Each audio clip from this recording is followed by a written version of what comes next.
Good evening.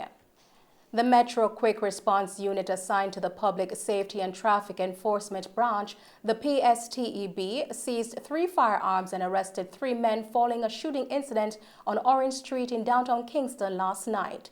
Superintendent Beresford Williams, head of the Kingston Central Police Division, today gave us an update on the incident. He said a police team was reportedly on patrol in the area when they responded to explosions. Sometime shortly after 6 yesterday, 6 p.m., a 27-year-old man, Anthony James, who is from an Orange Street address, a vendor, was murdered. The police, in responding to that, was engaged by 3 gunmen. After that shootout, 3 men were arrested and 3 firearms were seized. The sequence is that a quick response team was on patrol in the parade, the parade area, when they heard loud explosion. They responded in the South Parade area and was directed by citizens to 3 men armed with guns on foot in the area. They subsequently were engaged by the men. A shootout ensued, and as I said prior, the 3 men were subsequently held, all 3 with firearms and 20 rounds of ammunition.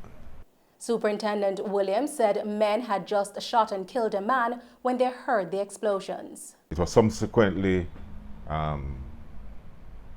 brought out that Mr. James was murdered. We believe that the 3 suspects that are in custody are the persons responsible for his murder. Early stage in investigations, we are satisfied with how our investigations are progressing. We know, based on their addresses, that 2 are from the Kingston West Division and 1 is from East Kingston. Still early in our investigations, and we are looking at all the theories. And one theory in particular is that this may be a continuation of the tit-for-tat between the Taliban breakaway gang and the Cuban gang that operate in the General Luke Lane, Orange Street area. We know he's a vendor, and that's where he vends and sells CDs. We are still investigating what could have led to him being murdered, to include the allegations that he may have been aligned to one of those gangs. He commended the officers on the work they did to apprehend the men without lives being lost. This is the sort of professionalism that we crave and strive for. There is ongoing training by the JCF, and critical in this response yesterday was the quick response team. They are able to maneuver quickly in the streets that are usually crowded, and so their quick response initially helped, and the subsequent response of other police teams in and around the area helped to apprehend all 3 suspects. And we're happy to say that this was done without the loss of life to any of those men. Unfortunately, we had a murder, and we hope soon that we can clear this. But it's a good look for us, good response, and with all of that activity, we're not getting the complaints. That's what we strive for as a management team. Having gone this far in our investigation, we're saying that apart from the deceased James, no one else was shot. Not any of the suspects, no police officers, thankfully. And the only other damage we can report on is a motor car that might have been shot, but no injuries, and we are thankful for that. A team of officers assigned to the St. James Police Division seized 3 high-powered rifles, 2 9mm pistols, and 260 assorted rounds of ammunition during a joint police military operation in 2 separate incidents in Salt Spring, St. James yesterday. In the first incident, which occurred at about 4:20 p.m., lawmen were in the area when they saw a group of men whose behavior aroused their suspicion. The men ran into heavily vegetated areas as the police approached them.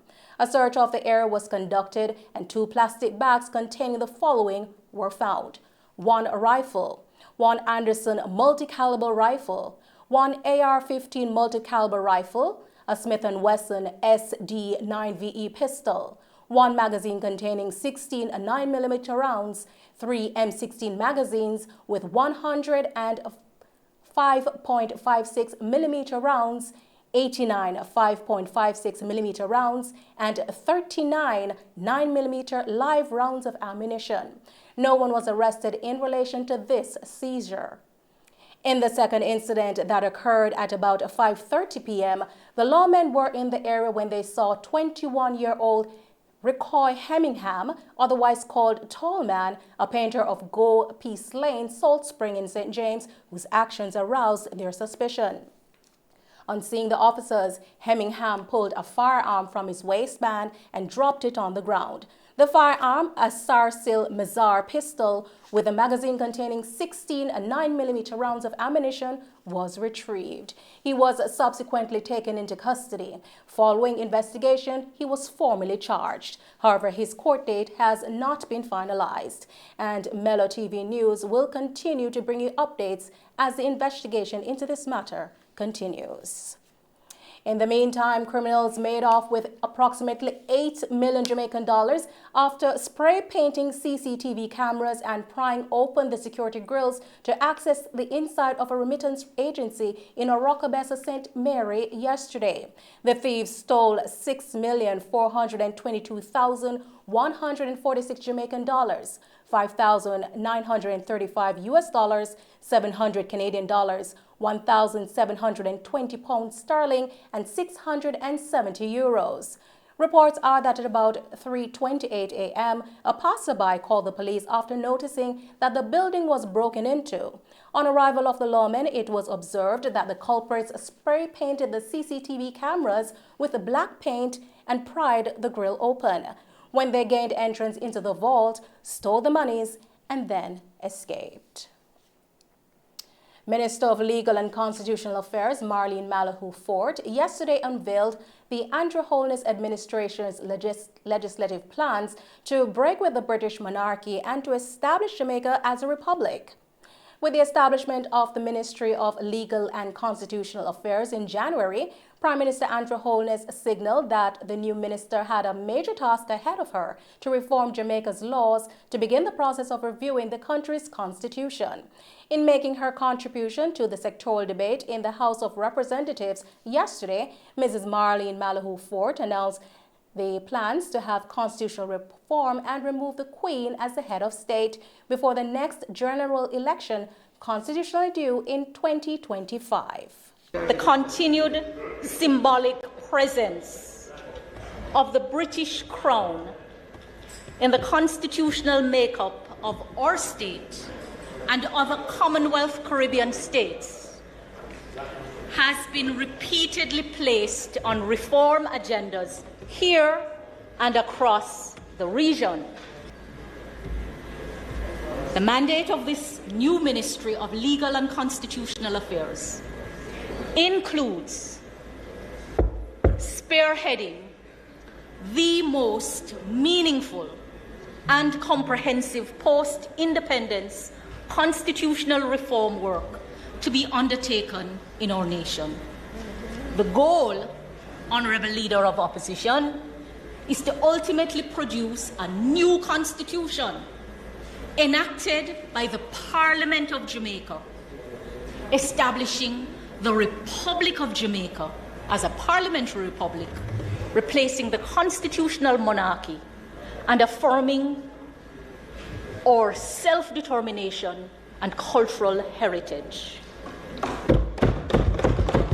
The minister also revealed that a new Bail Act will come into effect soon that will prevent persons on murder and gun charges from getting bail. I should like to advise the Honorable House that a new Bail Act is coming. I wanted to table it today, but we are revising the wordings of some clauses. I will not say much more at this stage, Madam Speaker, except, and I want you to hear me well, if you're on murder charge, you cannot be at large. If you're on gun charge, you cannot be at large. The bail will come shortly.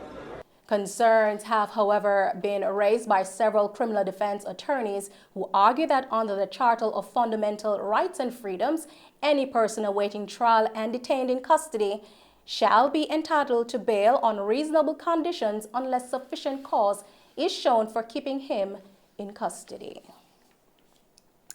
The Stolen Motor Vehicle Unit of the Counter-Terrorism and Organized Crime Investigation Branch, CTOC, is appealing to members of the public who have had their Suzuki Vitara stolen to contact them.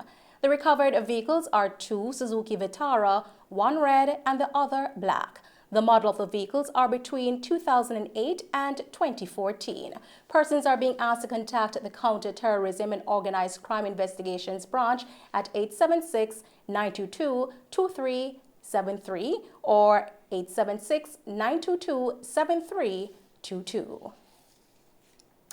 The driver of a JUTC bus is currently in hospital after being injured in a motor vehicle crash along the Michael Manley Boulevard in the vicinity of the Raytown Fishing Village this morning. The driver was on his way to pick up staff members when he lost control of the bus, according to the JUTC. It's reported that the bus was coming from the Rockfort depot heading downtown when the accident happened.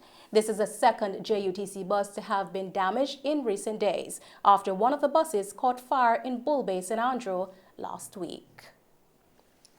As the country continues to push in becoming a logistics hub, young people in South St. Andrew have been provided an opportunity for gainful employment. This through an initiative which is being led by Member of Parliament Mark Golding. According to Mr. Golding, some 12 young people from the constituency are now in training with Barnaby Engineering, and a further 70 have already completed the preliminaries to enlist in the program. A need for forklift drivers, because as Jamaica becomes more and more developed as a logistics hub, which is a vision that we have been promoting for many years now, and we see the additional warehousing space being constructed in the country, and many companies need forklift drivers. We need to have this program, which was really a pilot initially, become something which continues and offers more opportunities to young people who would like to become forklift drivers, which is a skill that can be used anywhere in the world. So I'm hoping that Heart Trust will expand their involvement, not just to the certification, which is the role they've played for the pilot, but to actually fund the cost of operating the training program.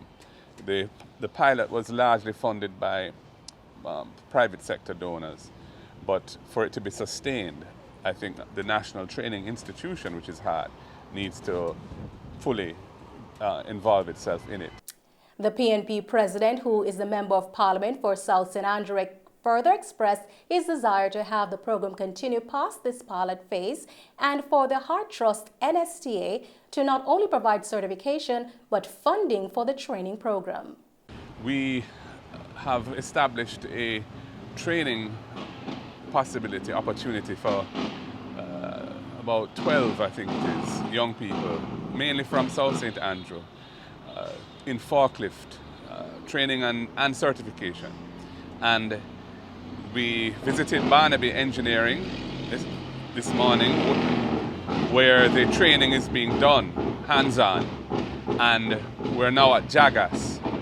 And the idea is that Jagas will provide an opportunity for this training to be done on an ongoing basis. The Heart Trust has come on board to provide certification, and Barnaby Engineering also does certification. And whereas we have, as I said, about 12, I think it is, persons who have been doing the training so far, there's quite a demand for this, and we have an additional 70 persons who have already done the preliminaries and qualified themselves to do the training. So the key thing now is, how do we sustain it? Meanwhile, principal of Trenchtown Polytechnic, Dosef Edwards Watson, took the opportunity to provide members of the community and wider Jamaica to get training and certification from the institution. Well, basically the model of a polytechnic allows us to partner with other institutions, other educational institutions, other training institutions. And so the model of us here now, partnering with Heart Trust, KCDI, and any other institution for that matter, serves us well. Now, we have countless numbers of Jamaicans who are in need of certification, many skilled persons in communities. In fact, we have countless numbers of them in Trenchtown. And so for us, it would be only our pleasure to put us in touch with the other members of the educational community for training and certification. Now, this forklift program has given some groundswell in that regard. We have masons now in training too. So we do see a number, but then we can accommodate many, many, many more. So we're appealing to the members of the community, come, let's get a skill, let's get certified, let's get moving. No longer are we in a position to say nothing will happen. Everything is happening at your polytechnic. So we're looking forward to welcoming other members of the community so that we can get more training done, more certification done. That's the model going forward. That's the model of joining up the education system and making use of the resources that are already available. She underscored the many programs from which individuals can seek to get training and urged persons to get on board and be certified. So we offer countless programs through the Council of Community Colleges of Jamaica because we are a community college. So we offer programs in culinary arts, restaurant operation, business process outsourcing, pharmacy technician, renewable energy technology. It's just a wide array. Fitness management, executive housekeeping, all of those are on offer. So we welcome any member of the community. We study hybrid learning, so you do not have to come in all the time. So it's a matter of you availing yourselves really to take off the training and education programs we have there at the Polytechnic. Jamaica reported 235 new cases of COVID-19 and 3 fatalities yesterday, pushing the total number of cases so far to 139,456 and the death toll to 3,079. Meanwhile, the latest deaths are an 82-year-old man from Kingston and St. Andrew, a 91-year-old man from Westmoreland, and an 88-year-old man from Westmoreland. The country also recorded 105 new recoveries, bringing the total number of recoveries to 88,080. Of the newly reported cases, there were 151 females and 102 males, with ages ranging from 81 days to 91 years. The cases were recorded in St. James, 86, Kingston and St. Andrew, 58, St. Catherine, 23, St. Anne, 16, Portland, 14, St. Mary, 14, Westmoreland, 13, Clarendon, 8, Trelawney, 8, Hanover, 6, Manchester, 5, and St. Elizabeth, 2. People's National Party Councillor Caretaker for the Hopewell Division, Jeffrey Brown, launched an essay competition for primary schools in Hopewell yesterday. Mr. Brown outlined the schools in the parish that will participate in the competition. Today we are gathered here to the official launch of this essay competition. This is a Jeffrey Brown essay competition, which will take in all the primary schools in this division.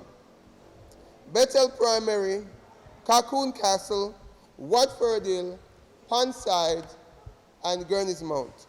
The theme is, how has COVID impacted your education? There are 2 categories. They are from grade 1 to 3 and from grade 3 to grade 6. And I'll just tell you, when the kids hear this and the parents, they'll say, yes, I want my child to win this competition. For the lower grade students, which is grade 1 to 3, first place will be $30,000, tablets and stationaries. Second place is $20,000, tablets and stationaries. Third place, $10,000, tablets and stationaries. For the grade 4 to grade 6, first place is $50,000, tablets and stationaries. Second place, $40,000, tablets and stationaries. And third place, $30,000, tablets and stationaries. He also outlined the guidelines under which the competition will be done. The guidelines state thus: the essay may be submitted by anyone, any student, once they attended any of these institutions listed that I made mention of before, and its school must be in the Operel division, and they must submit their application by July 1st, 2022. Grade 1 to 3, 150 words. Grade 3 to 4, 300 words or more. There are other guidelines which were given to each principals of all these schools. This essay competition was, I said, organized by Friends of Hopewell, Friends of Jeffrey Brown, who cares about Hopewell. Principal of Bethel Primary School in the parish, Jasmine Beckford Johnson, welcomed the competition and says it will be beneficial to all the students. Well, my school is always open to national events and events that promote learning. Anything that is going to help students for academic advancement, social advancement, spiritual advancement, Bethel Primary School always opens its doors for those opportunities. And we're pleased to be the host of this event. And I know the event is going to be beneficial to all my students and to the school in general. We consider our school to be the home of champions, and our students know that as long as you come through those double gates at the bottom, you're a champion because you are at the home of champions. We encourage our children to do well. Anything that they are good at, they should put their best foot forward and they should strive for excellence at all times. Some children are academically inclined, some are great at sports, others are good at the arts, dance, drama, music, and if they're good at those things, we do our very best to ensure that they excel in those areas. So we create opportunities, and we are so happy that Mr. Brown has created this opportunity for our children to showcase their talents in writing, their talents in thinking critically and doing research. And I know our students are going to do very well. There are 4 other schools in the competition, and I know they're going to do well also. We're all partners. All of us are in the same QEC, Quality Educational Circle, and all the principals are good friends. And I know their students are going to do well, but I know Bethel is going to come out on top. And those are the stories making the news. I'm Nicole Hales. Thanks for watching.